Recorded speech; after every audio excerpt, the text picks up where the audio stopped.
89 наименований вошли в перечень жизненно необходимых лекарственных средств для людей пенсионного возраста, а именно препараты для нормализации давления, кроворазжижающие, от сердечно-сосудистых заболеваний и другие. В перечень вошли также и дорогостоящие препараты, и дешевые. В принятом правительством постановлении прописано, что реализация лекарств будет осуществляться во всех аптеках без исключения. На сегодняшний день закон хоть и вступил в силу, но не работает. Постановление было принято с целью защиты социальной поддержки вот этой категории граждан, имеется в виду пенсионеров по возрасту, поскольку они в большинстве своем страдают разными заболеваниями, в первую очередь сердечно-сосудистыми заболеваниями. Препараты достаточно дорогие.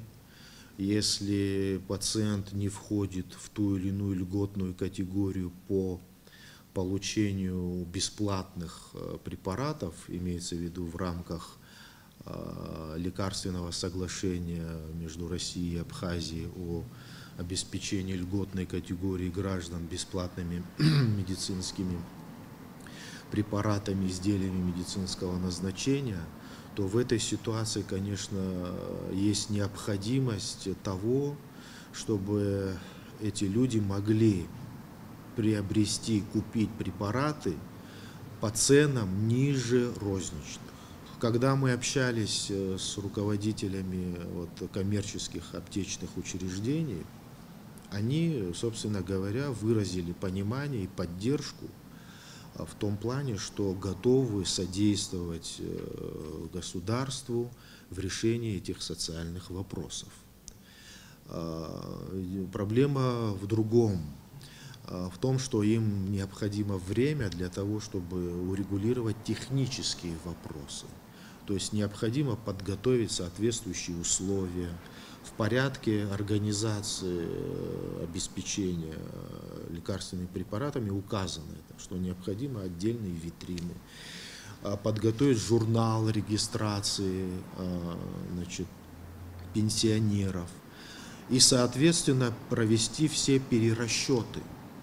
Но у них несколько иное видение того, как осуществить механизм этих перерасчетов. Подчеркиваю, они поддерживают это постановление, но необходимо время для того, чтобы урегулировать данный вопрос.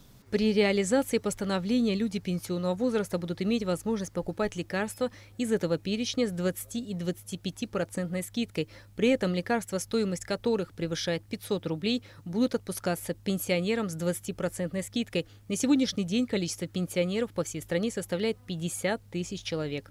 Считаю, что данное постановление это является социально ориентированным постановлением.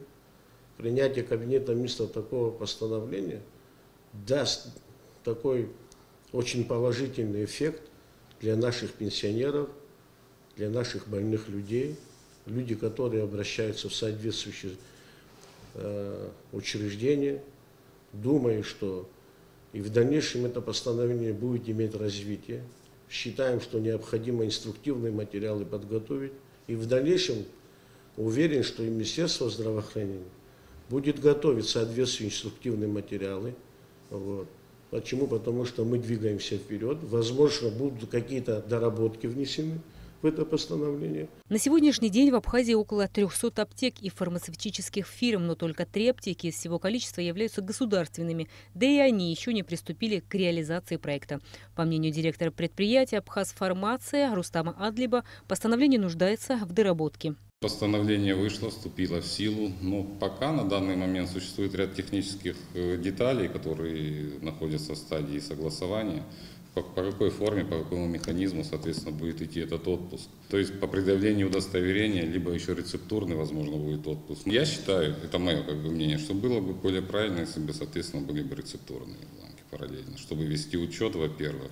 Во-вторых, удостоверение личности очень сложно в аптечном учреждении по мере отпуска присмотреть на фотографию, удостоверение могут предъявить, иногда бывает у нас разные ситуации. Непосредственно мы в том числе готовим еще для реализации этого постановления, в том числе и не только этого, пытаемся сейчас открывать аптеки в районах, чтобы везде, в каждом районе была представлена государственная аптека.